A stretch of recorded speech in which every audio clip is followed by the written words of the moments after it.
तो ठीक पहले देख रहे होंगे आप, रामचरिया अयोध्या की बात ना करें, ज्ञान वापी हो गए और मथुरा देखिए की बात कर रहे हैं, तो इसी पे चुनाव होगा क्या इस बार? देखिए माहौल जो है इन चीजों से चुनाव के ऊपर बनाया जाता है ताकि हम्म। चुनाव में ये लोग जीत सके हिंदू मुस्लिम का। लेकिन अगर मैं बात करूं ज्ञान व्यापी मस्जिद की और मंदिर कृष्ण मंदिर की अगर मैं बात करूं तो उसमें बहुत सारी चीजें मैं बड़ी बारीकी से देख रही थी, क्योंकि आप लोग बहुत सवाल करते हैं।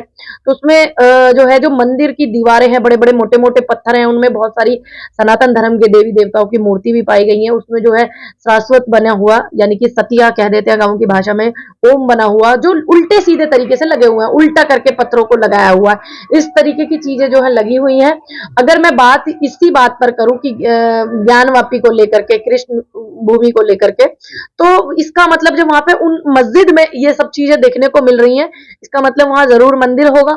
तो उस चीज का समाधान लड़ाई झगड़े करके और भाजपा को सपोर्ट ना करके या भाजपा को सत्ताधारी पार्टी को फायदा ना पहुंचा करके दोनों धर्म को बैठ करके बातचीत करके इस चीज का समाधान निकालना चाहिए। लेकिन एक बड़ा सवाल उठता है, संसद द्वारा जो कानून बनाए जाते हैं, जैसे तो वर्षिप एक्ट 1991 बना, उसमें धार्मिक स्थलों को बाबरी मस्जिद को छोड़कर सभी को कहा गया कि जो आजादी से पहले थी वो ऐसे ही रहेंगी।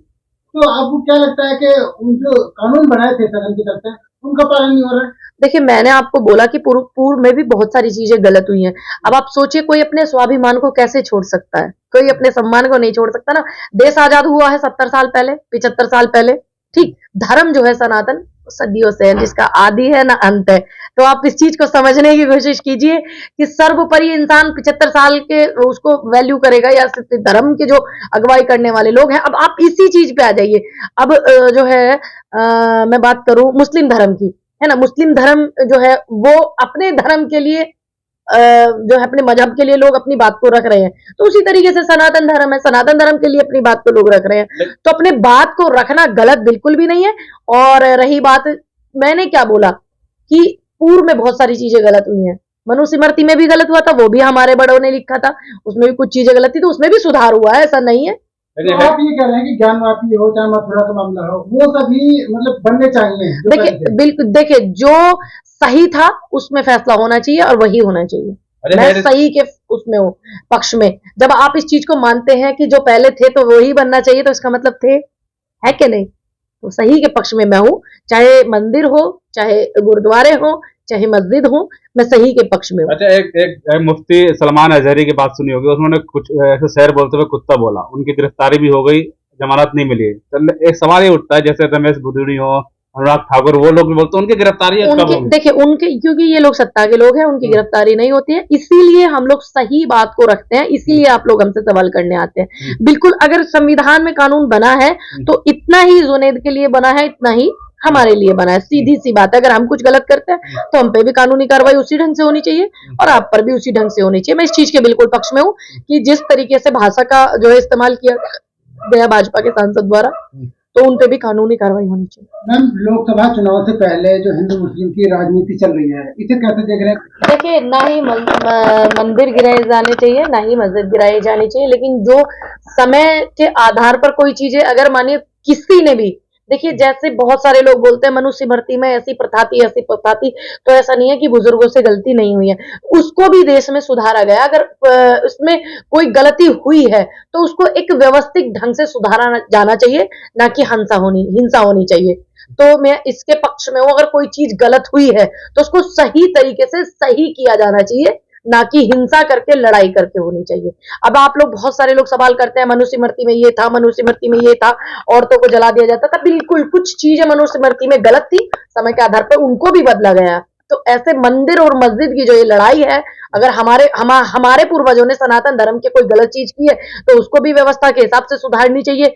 अगर दूसरे समुदाय के लोगों ने गलत किया है तो उसको भी व्यवस्थित ढंग से सुधरना चाहिए, क्योंकि ये हमारी धरोहर है। अगर मैं बात करूं सनातन धर्म की, तो वो हमारी सनातन धर्म, मंदिर, राम ईश्वर आराध्य, वो हमारी धरोहर है। तो अगर हम उस चीज को व्यवस्था के हिसाब से कोई चीज अगर करते हैं, कोई जैसे कोर्ट का फैसला है, आपने देखा होगा राम मंदिर पे कोर्ट का फैसला आया था, तो देश के एक एक व्यक्ति ने माना था, चाहे कोई भी धर्म का व्यक्ति हो।